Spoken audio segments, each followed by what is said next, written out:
Okay, so I think everyone's here now. So we'll go through the budget story. As you probably know, it was about 2 weeks ago now. Not a lot of dramatic change, but there's a few positive things in there.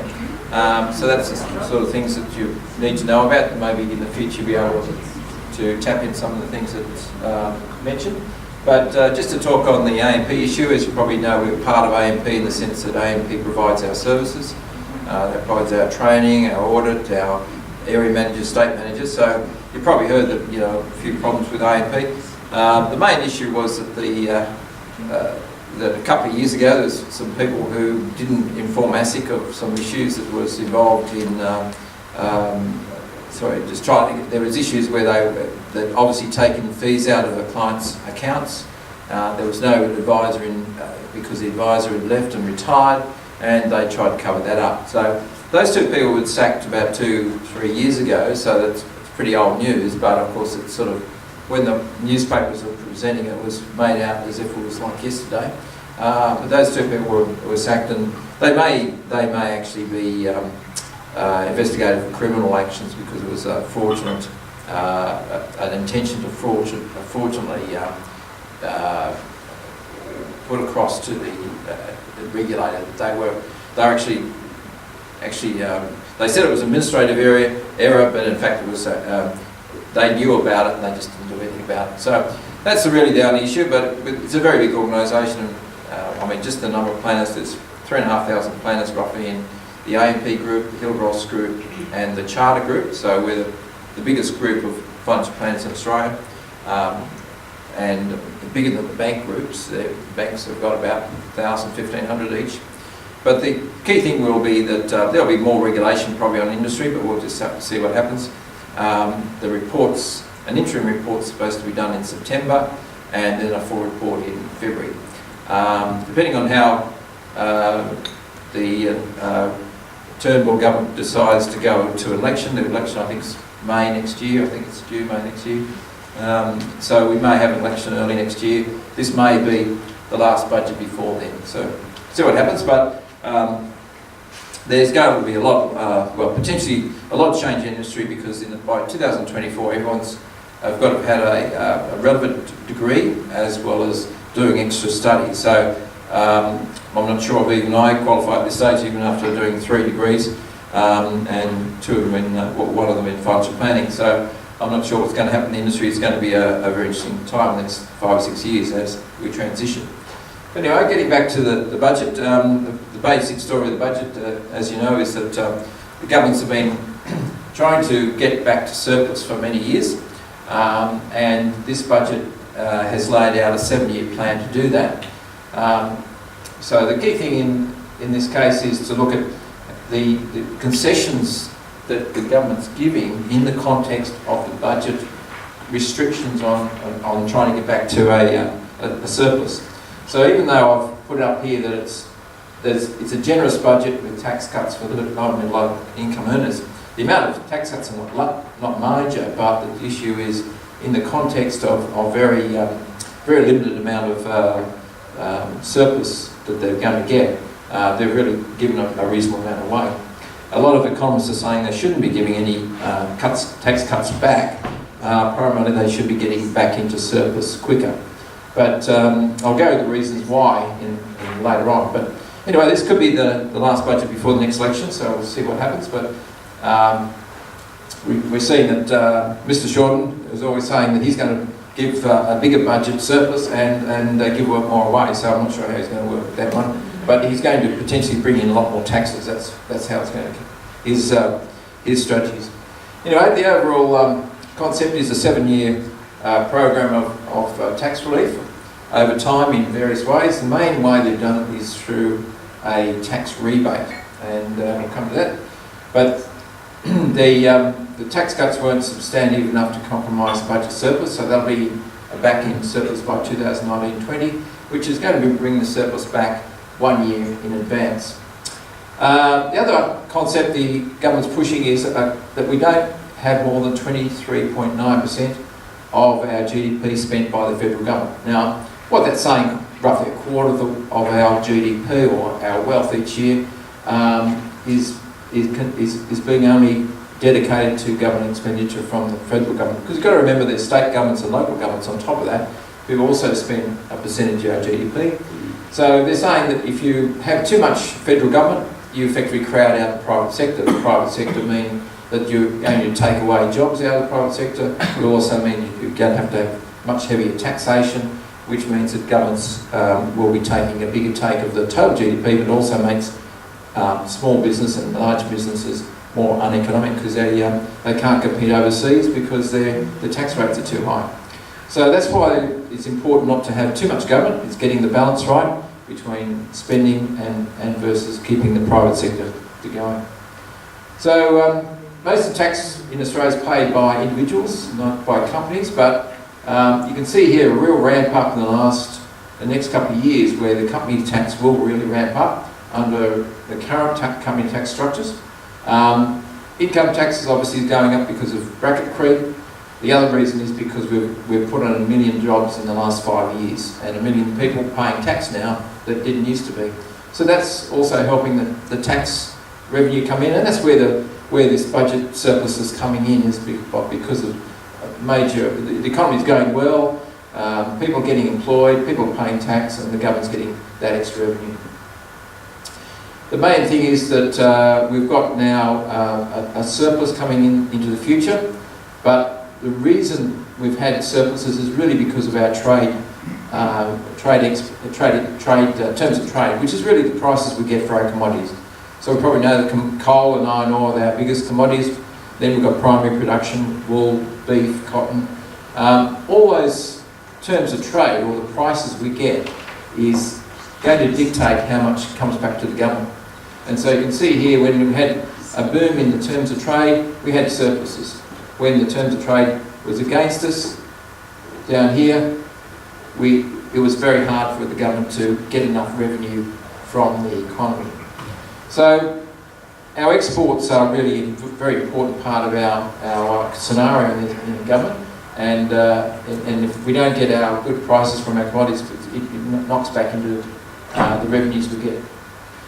Another thing too, of course, a lot of people think that the rich are not paying much tax, but if you look at the top 10% of taxpayers, the grey line here, they're on average paying 43 to 45% of total income tax.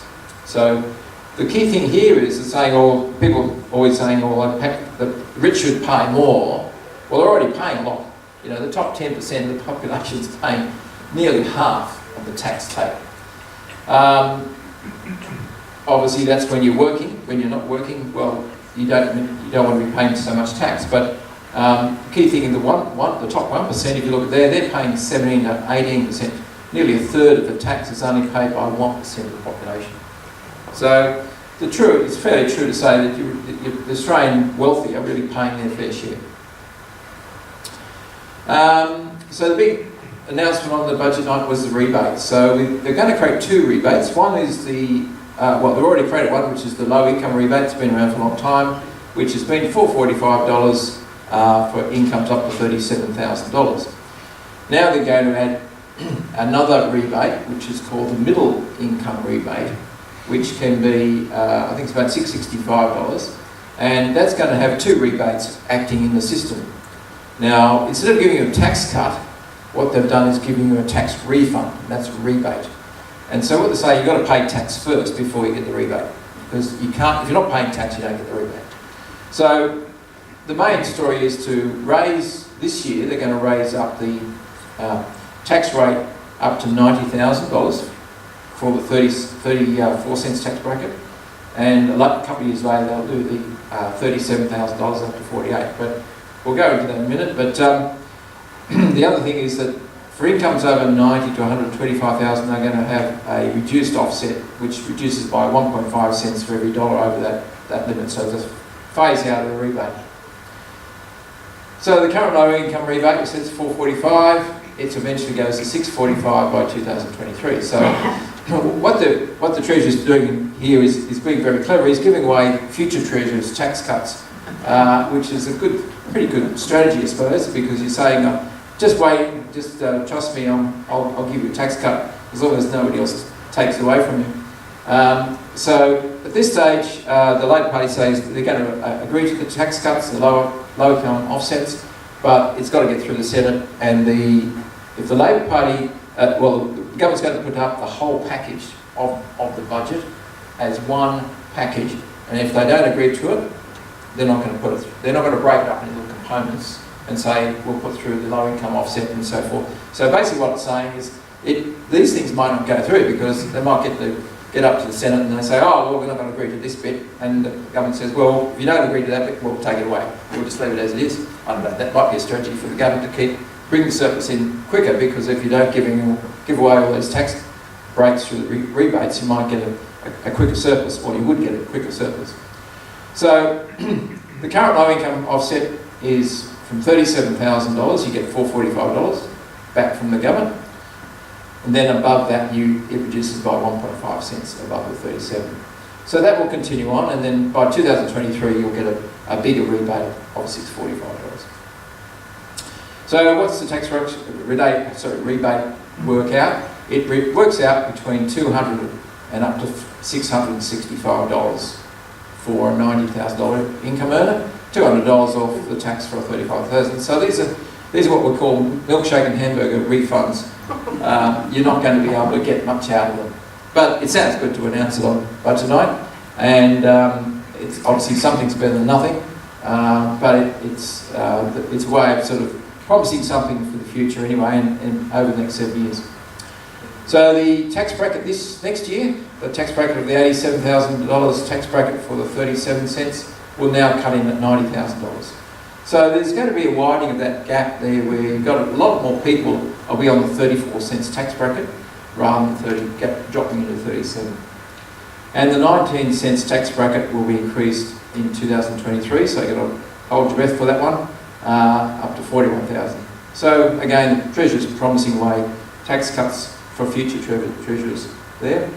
And then the 32 cents bracket will increase from $90,000 to $120,000 in 2023. And what he's trying to do is trying to get this 32 cents bracket extended up to $180,000 in the future. And that will mean there'll be a lot more people and taxpayers in Australia in that middle range tax bracket. So this is the number of the red people. The red people are the 34 or 32.5% tax bracket. This is 2024, he's got 47% of those people in that bracket. By 2024, he's got 73% of that bracket, because he's pushed the bracket up to $180,000 by that time. So a lot more people will just fall in the 34 cents bracket. And then only a few percent of people will fall in the 45 cents bracket. So he's effectively getting rid of one bracket and just extending it through to higher income earners. So a few more details. This is more in the detail now. So there's always been an argument that in default super funds, so when most people when they're young, they go into a super fund with their employer, and the employer puts them in the super fund, and the super fund then puts in insurance for them. Now, the insurance is quite cheap for those people, but it might only be $200 or $300 a year. But the problem the government's seeing is that that's money that for the amount of risk a person who's 20 up to 25 is they're not likely to die or become totally permanently disabled. So the government's saying, well, why should they be paying insurance? Because effectively it's money for jam for the insurance company, but secondly, it's also eating into their returns on their funds, because a lot of people, when they first start work, are only on 40, 50 grand a year. 9.5% of that's going to be, say, $4,000 or $5,000. And if you're taking $200 or $300 out of insurance, it's actually reducing the amount of funds they've got. And the biggest benefit of superannuation is having your funds over a long period of time. So if you're taking $200 or $300 a year out of the funds in the first 5 years it's growing, it's really detracting from the earnings on that fund. So that's why they're sort of saying that they will now say that you can default back into insurance, but now they'll take that the individual under 25 won't have life or TBD insurance. There's an argument that that's going to affect the insurance premiums for everyone else, because what's happened is in the past the young people were subsidising the older people. So it will probably mean that the insurance pricing in the over 25s will go up. but I wouldn't think it's substantially, but at the end of the day, a lot of people don't die when they're working. It's usually in their 60s and 70s and 80s. So the amount of claim on these things are pretty small. Super balances are less than $6,000. The super fund can't now charge a fee more than 3% of the value of the fund. So that's again helping younger people who are just starting out, might only have $1,000 or $500 in the fund. They can't have more than 3% taken out in fees. And they've also abolished exit fees on super funds.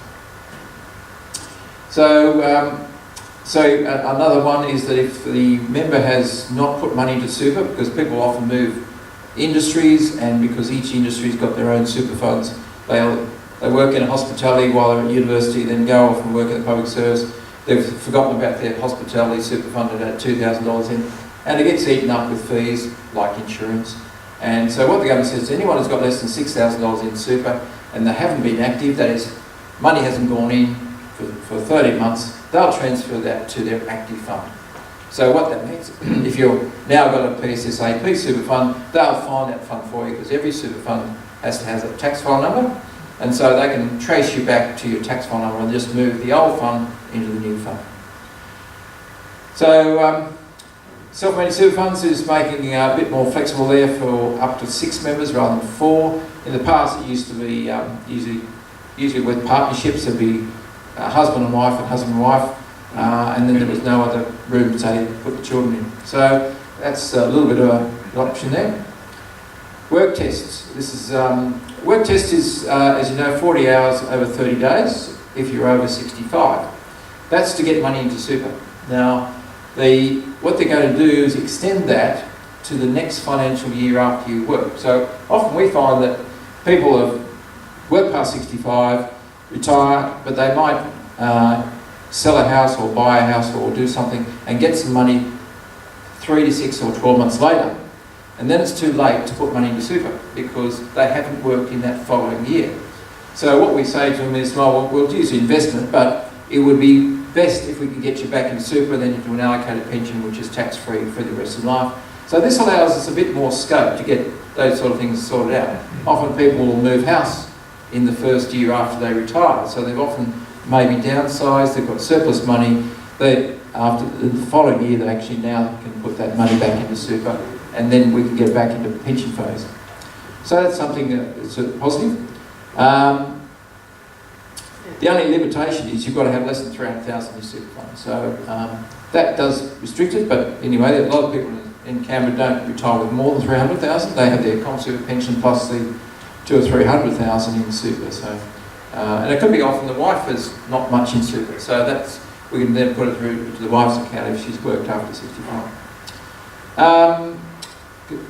The concessional contributions, now they brought in last year that if you didn't put 25,000 into your super as a concessional, that is through salary sacrifice or through the employer, you can now bring that forward.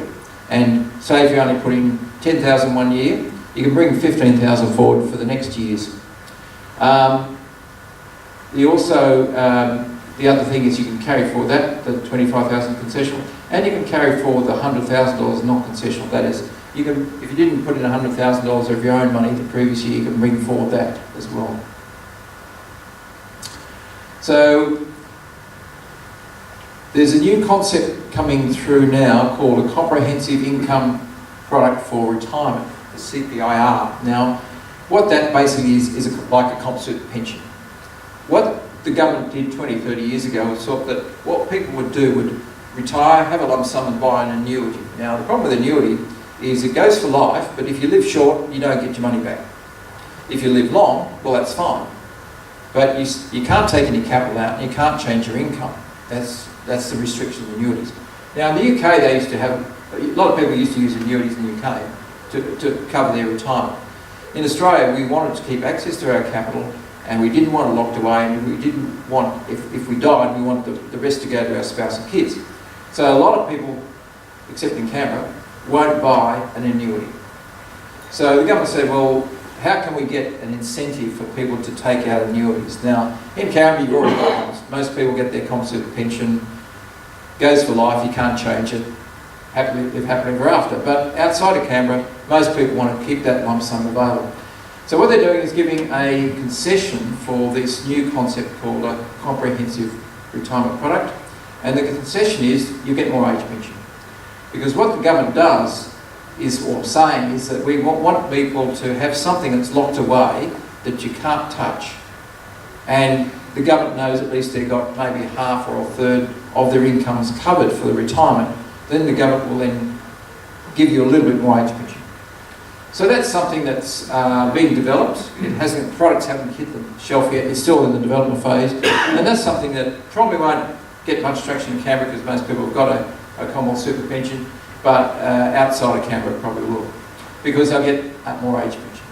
The limitation is they can't take their money out, and they'll have to pool it with a lot of other people. And if they live short, well, that's tough luck. You don't get your money back if you live short.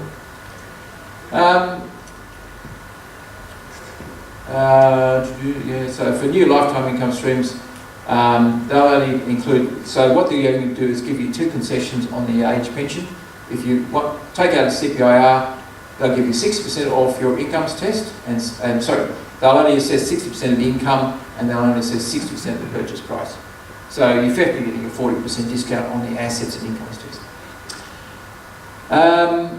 Currently all income streams are assessed at 100% of the assets test and incomes test, unless they're grandfathered. So what it's saying is that's the benefit, is instead of being 100% assessed, you're only getting a 60% assessment. So a lot of those details are going to come out, but unfortunately the biggest problem is you can't get access to your money while a person's alive, and there's no lump sum at the end. Now, you're in a pool with other people, so the pool is going to average this out. The people who live long will go to get the best benefit, people who live short won't. So it's a way of trying to pool your resources and take away the risk of living long. This is just a government change in the way we can look at income streams. So they're going to be able, every income stream provider will actually have to provide a standardised information sheet about their fees, their offer, what investments they have. And so then you can compare fees and options inside those funds. So that's coming out soon. And also so it'll be all public offer funds, not any retail fund. Social Security, the main benefit there is you can work a little bit more. You can have $7,800 worth of income before you lose any age pension. So most people don't work when they're retired, but say if you want a part-time job and you earned $1 over the threshold, yes, you lose 50 cents of age pension. So this gives a bit more scope to do a little bit more work and not lose any age pension.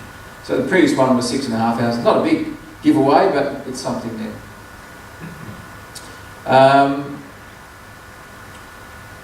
So this is the work bonus. If you go back a few years, there used to be a work bonus which was actually a lump sum. Now, people who worked from 65 to 75, sorry, 65 to 70, sorry, used to be able to get a lump sum from the government if they worked between those ages. This is the new scheme that was brought in by the Labor Party. So they give you the concession while you're working. Not as generous, because some people got up to, if you had 5 years working, you could actually get up to $50,000 a lump sum. So this scheme is a lot cheaper, if you could put it that way. So there's a bit of incentive to work a little bit more, but it's not cheap stations involved there. But the only thing is, if you're self-employed now, you can actually apply for that concession. So that's one little bit of a giveaway. Pension loan scheme. Now, this is not a great scheme. It wasn't taken up. I didn't even know the government had one. But it's basically the same thing as a reverse mortgage. Now, the government's going to give you 50% of the maximum age pension. Now, that's only about $11,000, and they'll pay it to you fortnightly over 12 months. Now, so it's not going to keep you in the style that most people would like to, I don't think, for much. And they're going to charge you an interest rate. So what they're going to do is lend the money against your house. So effectively you've got a lien against your house. The government, when you die or when you sell a house, gets to take their money back. You're not talking about a huge amount of money, so the $11,000, if they're going to charge 5% interest on it, might over time end up to be 20 or 30,000, but it's not a big giveaway as far as the government's going. But basically, for most people, they would just go on. So $11,000 over 12 months is hardly worth worrying about. Or might as well just go and borrow against the house, which you can do. And you can get 20, 30, 40%, depending on how old you are, against the home on a reverse mortgage as a lump sum, and then you can do what you like with it. Of course, the same rules apply. The reverse mortgage charges interest rates, and that interest rate accumulates. And then when you sell the house or you die, the money's taken out of the house proceeds. But in my time, I've only had one or two people who've done reverse mortgages. So it's not been, in Canberra at least, it hasn't been a common practice. I know down the coast it has, because a lot of people down the coast have had their house and they had very little super. And they've used that. I've heard of, there's a whole street in somewhere down in Batemans Bay where the whole street is on reverse mortgages. So it just shows that we're a fairly wealthy community here. We've got good superannuation. So we haven't had to resort to that sort of need to cash in against the house. So there's another bit of one here about the carers allowance. If you've got more than $250,000 in assets, you won't get the carers allowance. A lot of people are getting carers allowance who had reasonable assets and incomes, but it's only about $130 a fortnight, so it's not going to make it break most people. That's just a rule there to make it more means tested. The big news in aged care is the extra places for home care packages. Now, as you probably know, most people don't want to go into aged care, and the government doesn't want you to go there either because it costs a lot of money. Only about 80%, around 80% of the cost of aged care is actually covered by the government. So when people pay what they call a daily care fee and an accommodation fee, and there can be another fee on top of that, that's only covering about 20% of the costs in aged care. Most people don't want to go into aged care, so they're trying to make more places available in home care packages so that you can get looked after at home, and but also further 13,000 in aged care places as well. So that's obviously meeting the demand as more people go into aged care, and most people can live longer in their own home.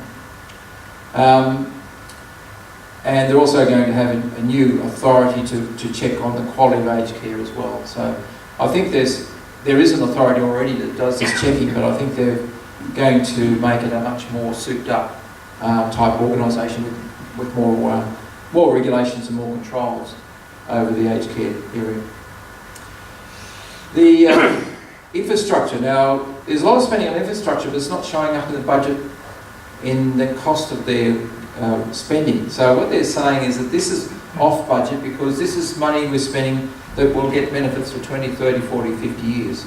So the budget is only a 1 year projection of spending. This spending is going to have a benefit for generations. So the government's arguing that you don't have to put it in the budget, which means that you don't have to show a deficit, which is a reasonable thinking. But if you look at most companies, if you buy new plant equipment, they depreciate it 5 or 10 or 15 years. It's the same sort of concept. You've got long-term investments and you've got short-term ones. If you're paying out social welfare, that's for this year, not for the next 20 years. So the big issue here is the government's really pushing a lot of, through state governments as well, a lot more infrastructure. And it's primarily in roads. And the ones in Sydney, if you ever go to Sydney or Melbourne, is the airport links in Sydney and Melbourne. That's been proposed. You've got the West Connects in Sydney and East Connects, I think, in Melbourne. We're getting our own little bit of extra upgrades here in the Monaro Highway, $100 million in the Barton Highway, $50 million, and another $3.5 billion for regional roads. So they're spending primarily on roads, and you probably can't see this, but it's going through, if I go through some of these, like the Port Botany rail duplication, Pacific Highway to Coffs Harbour bypass, the Brisbane Metro. There's billions and billions of dollars being spent across here. A road from nowhere to nowhere. I don't know what that's all about, but, so it looks good on the map. So the key thing is, yeah, there's a lot of spending in infrastructure. That's good because it keeps people employed, obviously. It has benefits for long term. And at the end of the day, the governments have got the capacity to borrow. And the benefit of that is we don't have a lot of government debt, even though it's about 20% of our GDP. By international standards, we've got very low government debt, which is probably thankful is really the Howard and Costello days when they had some good surpluses and then they put that away. So a few things that you probably know about is the Western Sydney Airport, that's 5.3 billion. There's the WestConnex, which if you're driving down the M5, you'll see that being built, 2 billion. And 2.9 billion for a Western Sydney infrastructure plan. Going down the ACT, 67 million for the Capital Metro, which is another word for tram. Going down, yeah, anyway. But the key thing here is the amount of spending. Now, that's 2018 there, coming up there, and that's going up to 2020. So you can see the real escalation in with spending in the next few years. Now, we go back to the resources boom. This is the resources boom here, where they're building aluminium smelters, coal mines, railways, all that sort of thing. You can see that the amount of the peak of that is only about half the peak of that. So this is an enormous amount of money being spent. And we had a huge, we had a very growing economy through the resource boom. We had people in Visivest going to Perth and up to the northwest, up to Gladstone. All those were really pushing a lot of money into our economy because there was huge projects. But these projects here are also going to be having an enormous effect on our economy, keeping lots of builders employed, bricklayers, concrete, all these things that you put into infrastructure. So this big green bit here is WestConnex, which is obviously all already on the way, but it won't really peak until about 2020. So they're digging, great holes underneath the city there. Some of them, what's this? That's the Sydney. I won't go into it. Sydney Light Rail's there. The Crossy Tunnel. There's a whole range of things. Perth Metro, but there's just an enormous amount of infrastructure projects going on. So, as I said, this is not on the budget, but it's financed off the budget.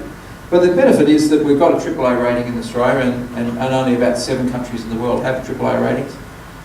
So we can buy at a very, very good interest rate. And this helps not only the Commonwealth Government, but helps everyone, because the interest rate that governments pay is the foundation for every other interest rate. It's the interest rate that the banks get their money at. It's the interest rates that then you pay on your home loan. So the whole foundation of interest rates are coming back to the Commonwealth. If the Commonwealth loses their AAA rating, then they're going to have to pay more money, and everyone else is going to have to pay more money on their loans. And the banks borrowing, a lot of bank borrowing is from overseas, so they're going to have to pay a lot more. So that's a good thing why we need a AAA rating, and that's why we should always try to get back to surplus. A few other things like healthcare. This is a bit about medical research, $500 million there. And that's really trying to bring Australia up as one of the leading countries in medical research. We've got very good doctors, we've got very good facilities already in Australia to do research. We haven't really been funding it very well. Hospital care, 30 billion, 14,000 home places for over 4 years for older Australians, that's what we've talked about. More 1.4 million in subsidised drugs, including breast cancer medications, 154 million active and promote active and healthy living, and they've dropped the Medicare levy, so that's another positive there. So there's a few giveaways and less tax. So overall, a good going the right way. Extra school funding for all various different things, and $20,000 write-off. Now this has been driving a lot of small business to help them get more equipment into their businesses, computers, coffee machines, whatever it is, because they can write that off in 1 year. Now, if you had to write off for 3 to 5 years, you don't get the tax benefit. Up front, you've got to wait 3 to 5 years. Well, this is a way of getting your tax benefits up front, and it means that they can write it off and get some tax refunds. So that's a good thing for the economy. So basically, even after the giveaways, the government's still going to be in surplus by 2019-20, which is a year before they expected to be. And it's because the revenues have been a bit better than they expected. They've still given a few things away. Hasn't been a lot of huge giveaways, but the key thing is that the deficits, in the past have been really related to how good our economy's been. So we hit, until 2007-8, our economy was doing very, very well, with a resource boom, low unemployment, housing was going well, and then poor old Mr Rudd got into power, and he got the recession that the world had to have, and then they just struggled to keep the deficit under a reasonable amount. So even when Gillard was there, they pulled it back a little bit, but they really were sort of struggling. And it's really only when the economy started to pick up in the last few years with infrastructure spending and the resource sector now getting their prices back. Oil's back to $70. It was down to $30 to $40 a barrel. You've got oil up to, iron ore's around $60 a tonne. Coal's gone up to $70 or $80 a tonne. All these commodities are now pushing through money into BHP, Rio, Woodside, Santos, and now they're really starting to come through in taxation revenues. Also, going back to the 2007-8 recession back here, a lot of companies had major losses, and those losses were being used up over the last 5 to 10 years. Now, that's why companies weren't paying much tax. It's not because they weren't making profits, it's because they had carried forward losses from those previous years. So a lot of the debate about reducing the company tax is a bit misguided, because they're saying, oh, companies don't pay much tax. Well, they're not paying tax because they had losses in the previous years, which you can carry forward. So there's a lot of uninformed debate about company tax, but I don't think the government's going to get that through, and it looks like they're going to pull that off the table. So getting a surplus back by 2019-20, which is good. The surplus is not going to be huge, but it's going the right way, and we can avoid losing our AAA rating. And as I said, that's so important for the whole economy. Everyone can say, why don't you just spend 20, 50 billion, $100 billion and make it a deficit every year? Well, it eventually comes back to bite you, because you've got too much in debt. So a long-term strategy for tax relief. So he's given away the next 7 years of tax giveaways, and the federal budget in surplus 12 months in advance, and still giving some welfare benefits and some benefits to middle income earners. So the thing that I was going to just go back on now is a couple of things that were announced in the last year's budget, and the main ones were the first home buyers super scheme. Now, most people now have already bought their first home, but I'm just going to introduce you because a lot of your children might be looking to buy a house. Now, the scheme is reasonably beneficial for people who want to get together a deposit, because what they're doing is using the superannuation funds to be able to reduce the tax while a person's saving. So if a person's saving now, they're either in the 34 or 38 cents tax brackets. Obviously, they're not getting the full dollar save because they've got to pay tax first. So anyone who's struggling to put a deposit together is really pushing things uphill. So what the government said last year was that you can put up to $30,000 into super for a deposit on a house. Now, it has to be your own money, it can't be the money from the employer, but if you do the savings of up to $15,000 per year, you can then get that back into a super fund. Now, why do you want to do that? Well, salary sacrifice, as you know, there's no tax inside the firm, that you don't get taxed as your wage, it gets taxed at 15% as it goes in. So the key thing there is that you're now getting 85 cents invested into super, rather than only maybe 66 cents or less if you try to save it and put it in the bank. But that's the basic concept. So we'll now just say, well, is it harder for young people to buy a house? Well, this gives you an idea of how much house prices have gone up in the last 30 years. When we were buying houses, the actual ratio, what we call a ratio of price to income, was around 3 to 4. That is, we used to multiply your wage by 3 to 4 times to get the price of what the average house was. Today, it's about 11 times. So the escalation in price is enormous. But of course the prices, the quality of houses is a lot better. They're bigger houses, they've got more in them, they've got dishwashers, they've got rumpless rooms and often 3 to 4 bedrooms with a double garage. So the average house is better, but it's not 3 times better or whatever that they were. So house prices, the price to income ratio has gone up around over 200%, and the actual price of houses has gone up over 1,000% in that time. Whereas wages have only gone up 178%. So you can see the anomaly there. How can people afford to buy houses when their wages haven't gone up, when the price has gone up? It's because interest rates have gone down.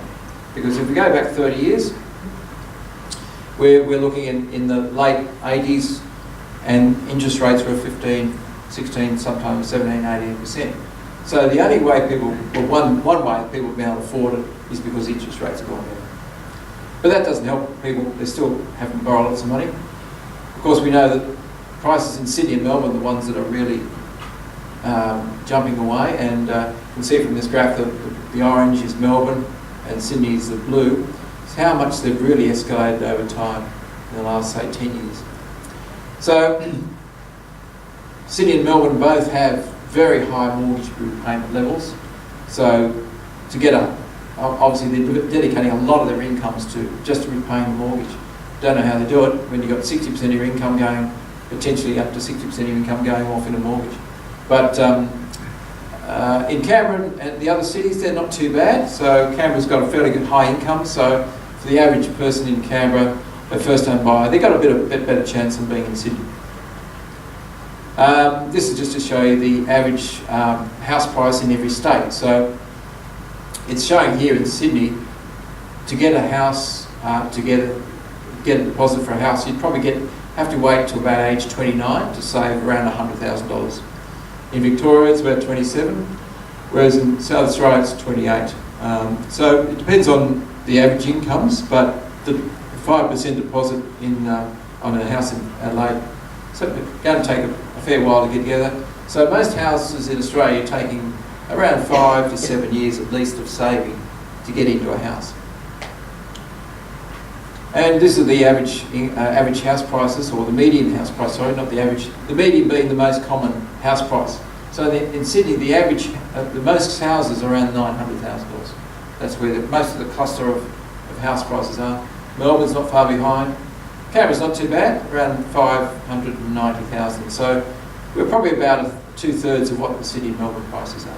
And we probably get better quality houses here. You've got to remember that houses in Canberra are only around 50 years old. About 50, 60 years old. Sydney houses, you can go back 200 years. Something's holding it up is probably the paint on the outside. So yes, they are expensive. And how are kids getting in the houses? Well, they're using their parents' money. And this is the escalation of number of people who are using their parents' money to get a deposit. And of course, when bankers are looking the other way, when they're saying, well, how did you get your deposit? Well, there's new rules coming in that a lot of the bankers now have to show that you've got a savings history. How did you get the money? Rather than just getting it from your parents. So that's so that they can show serviceability. But the key issue is that it is pushing down the number of people who've got houses in that 20 to 30 year age group, because they're not able to buy the house in their 20s to 30s, often because the first thing is they're often going to university, so they don't finish work or get into work until they're 21, 22. Whereas back here in the 60s, you're out the door at 15 and go and find your own way in life. So that's one reason, but the other reason is because they've got to save a little bit more. But overall, there's been a decline also in the 25 to 34 bracket of people owning their own homes. And the 50 to 55s are pretty consistent. So should you invest in property? We say no, because one of the reasons why the properties don't really get good for retirees anyway is because you don't get much rent, and the rents are really dropping. This is showing you how much in tax deductions people are providing to the tax office. So what it's saying is, last year, for instance, or previous years, 2012-13, the tax office recorded around $5 billion worth of losses on housing. So there's lots of people out there losing money on housing. Now, of course, they want to get the capital gain over time. Let's hope they get it. But if you lose $5 billion a year, you've got to get it somewhere, and you've got to get it out of the capital gain. Some years there has been up to about $9 to $10 billion in recorded tax losses each year. And the other issue is it doesn't produce much income. So if you look down here, the gross yield's around 3.5% to 5.5%, Sydney being the lowest. And that just shows how expensive that city is. It's all very well for the prices to go up, but you can't charge the tenant the rent in Sydney because they don't have the income. So their rents in gross terms are only 3.5% on average. In Canberra, it's about 4.5% because we've got better incomes. So the net, that's the gross income, but of course that's not your net income. You've got to take about 2% in costs off before you get. So anyone trying to retire on a house, they'll need about 4 houses to live on retirement. So most people don't have that. Units, not much better. You have to have a bit more income on a unit because you've got higher body corporate fees. There's a bit more cost in there. So that's why you need a little bit higher returns on the units. So is Australia the only place which is having these problems? No. A lot of other places are actually worse. So New Zealand has actually got a house price to rent ratio, one of the worst in the world. Australia's high, but not as high as New Zealand. New Zealand house prices have been really affected by a lot of people coming to New Zealand to buy houses from overseas. Their migration laws are much slacker, and they have a lot more people coming in from China and other places buying housing in New Zealand. And that's one of the reasons why their prices have gone up so much. Ours are pretty bad, the escalation there since 1980. And you notice all these countries here, they're all English-speaking countries. The European countries, like in continental Europe, haven't had anywhere near this house price rise. And the reason why people in the English-speaking world have had the highest prices is because we have around 70% of our population owning their own homes. In Europe, it's the reverse. About 70% of people in Europe rent. So they haven't got the demand in Europe. And most people in Europe will use renting apartments. And most people in Europe get what we call lifetime rentals. So when you get a rental in Europe, you get 4 walls, a ceiling and a floor. You don't get a kitchen, you bring your own kitchen. You get lifetime rentals so that you can't be kicked out. And often the person who owns the unit is not a strata title, it's one person or one institution will own the whole block of units. So it's in their interest to look after the outside, the lifts, and everything else, because they won't get tenants if they don't look after it. The problem with Australia started strata titling units about 1927, I think. So we're the first country in the world to do strata titling, and strata titling means that if you've got 50 units, you've got 50 owners, 50 different opinions of what they should spend money on. And in my view, and in Sydney, they've just changed the rules in Sydney recently, because some of these strata titles go back to 1927, is that a lot of the older units in Sydney, they should be knocked down, but they get everyone except one person to agree, but they needed 100% of people to agree before they would be able to knock that building down. And so what was happening is you weren't getting the urban renewal because these older buildings built in the 20s and 30s and 40s weren't being knocked down and rebuilt into modern apartments. But anyway, coming back to the English-speaking world, we mostly buy our own homes, and the big benefit of that is it means that you only need 2/3 of the income to live in retirement. The problem when you retire with rent is that you need another 50% more income. So the average person renting in Canberra would have to pay about 20 grand a year of rent. Well, if you own your own home, you don't need that. You don't have to pay 20 grand. You only pay the rates, insurance, repairs and maintenance. So the key thing there is you don't need that 20 grand coming in to live in retirement when you own your own home. In Europe, they do. They need higher incomes because they've rented all their life, they don't own. They have to keep renting even when they're retired. So in Europe, you tend to find in continental Europe, you find their incomes are higher in retirement than us because they don't own their own home. So home ownership is a great thing for retirement because it means you only need 2/3 of an income. You don't need to pay that rent. Ownership rates. So just to say, average in Australia we've had for many decades, since the 1950s. People came back from the war, wanted to get their own little plot of land, went into the suburbs, bought the plot of land, paid it off, and we've had that as an institutional concept in our psyche for years, along with Canada, USA, and even Great Britain. Even back in the 50s and 60s, most people rented. They call it the council house, the council flat. And over time, Maggie Thatcher sold a lot off, but over time now, they've got around 70% of people own their own homes. So it's not all bad news for young people, because there's a lot more apartments around than there ever used to be. And people don't, if you've got no kids, you can live in apartments fairly comfortably. You don't need the backyard, you don't need the front yard. So there's an early way to get into buying a place rather than having a house is by buying apartments. Just go back here.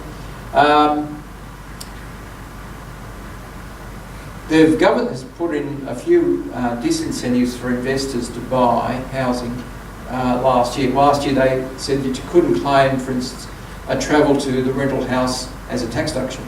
They've also changed the depreciation rules. You can't claim depreciation when you buy it. So there's been a few disincentives for investors, which means that if the investor's not buying, it gives some room for the first home buyer. So we call it it's called crowding out theory. If you've got investors taking the homes, it pushes up the price for first home buyers. If people are employed, they can buy a house. If they're not employed, well, they can't. So Australia's got a good economy, 1 million jobs in 5 years. There's 1 million people potentially who could buy a house. And we've got the lowest interest rates in history. So not just in the last 10 or 20 years, we can go back to the 1800s and interest rates have never been lower. So you can borrow a lot more money when you've got low interest rates. So the key thing though is what would happen though if we got interest rates going up, because what the story is, if you've got the lowest interest rates ever, what would happen if they go up? It means that you can't borrow as much, and that will have a knock-on effect to a lot of housing. And this is some projections in city housing going back maybe 5 or 10% in the next few years, because it just got overheated. Perth, on the other hand, which got knocked around by the resource sector, when the resource sector collapsed, house prices collapsed in Perth, they're back. They probably will rise a bit because the resource sector's picking up again. Resource prices are going up. They'll start to spend more money in the mines up in the Northwest Shelf, and Perth will knock on from that. So there's a story of two cities there. Sydney probably coming off the boil a bit, and Perth picking up. So most of Australia, apart from Melbourne and Sydney, is still reasonably affordable for young first home buyers. Every state has its own first home buyer scheme. In the ACT, you can defer your stamp duty up to 5 years, so that's another help. And so there's a few incentives there for young people anyway to get into housing. The only problem is if interest rates rise, well, that'll pull back what people can borrow, but it means everyone can't borrow as much. Now that means everyone goes to buy a house with less money. So that will actually by itself pull back prices. And as I said, investors can't now claim depreciation on their fixtures and fittings on a house if it's already established. The new one's okay. So basically, it gives the first-time buyers more space because it reduces the number of investors in the market. So basically, what it means is that if they go into this first-home buyer scheme, all a person has to do is to put up to $30,000 into super over 2 years, a minimum of 2 years. So they can do it over 3 to 5 years if you want. But it gets money into super. Super's got a number of tax advantages. First one is you only paying 15% as it goes in, and then when you take it out, you pay another roughly 4% in tax.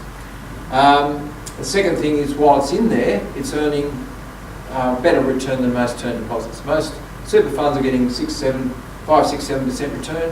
Term deposits getting around 2 to 3 if you're lucky, and of course you've got to pay tax on that at your normal marginal rate. So when you take off the marginal tax rate, it's and a low return on term deposits is not helping, whereas in superannuation, much better environment to get your returns.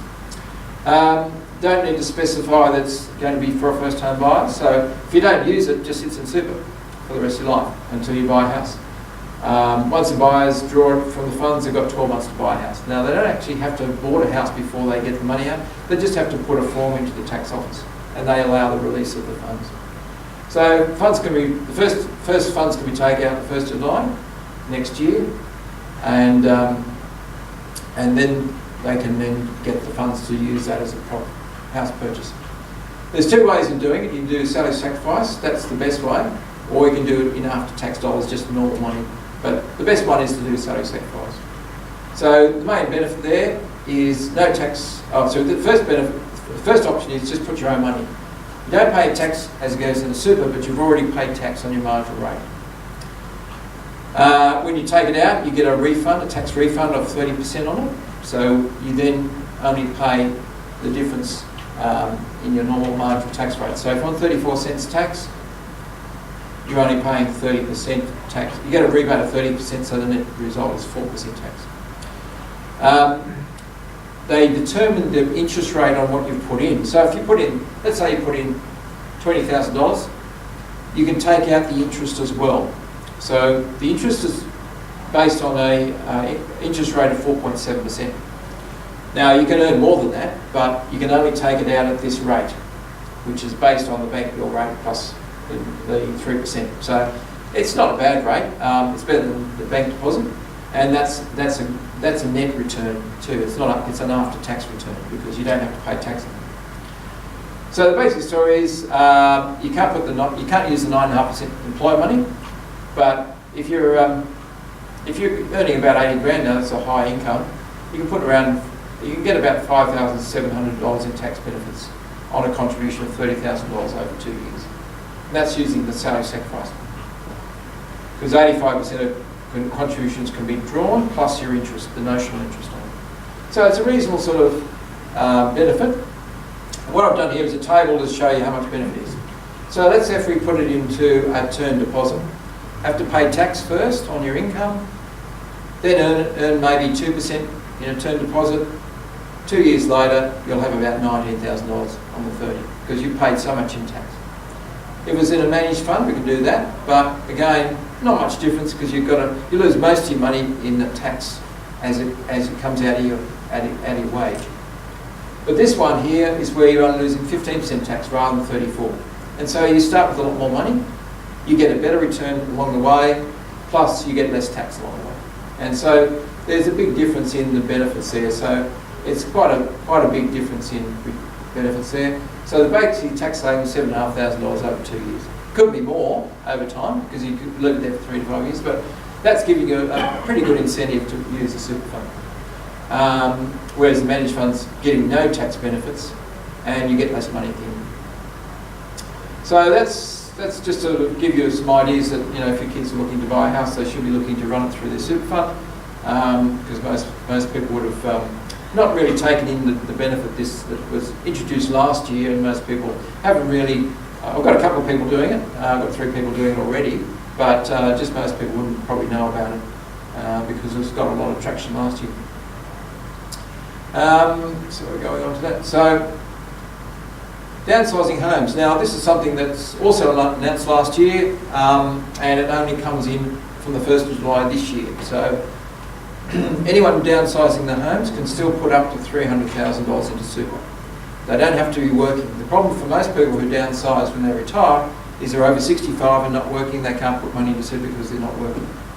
So we've got the option of putting up to $300,000 each from the sale of a home. Now, obviously most people downsize. They might sell a $700,000 or $800,000 property and then buy a $400,000 or $500,000 unit or apartment or a townhouse. So they might have $200,000 or $300,000 left over, but the maximum they can put into super is $600,000. So why do we want to go into super again? Is because of tax. There's no tax to put it in. There's no tax to draw the income out as a pension, and inside the fund you're not paying in taxes internally. So there's 3 tax benefits working away there, and the main thing there is that if the If you leave it in pension phase, there's no tax internally. If you left it in super, unfortunately, it's still 15% tax, but most people would move it across to pension phase. So the scheme allows retirees to build up their investments to improve their standard of living, because if you've got more money invested, you can have more income, live a better lifestyle, do that trip overseas every year, whatever you want to do, and still have a smaller house where you don't have to worry about as much cleaning or whatever. And it's really downsizing houses really probably were designed for the family. When you had 2 or 3 kids, you had a bigger house. You don't really need all that space now. So it's trying to release what we call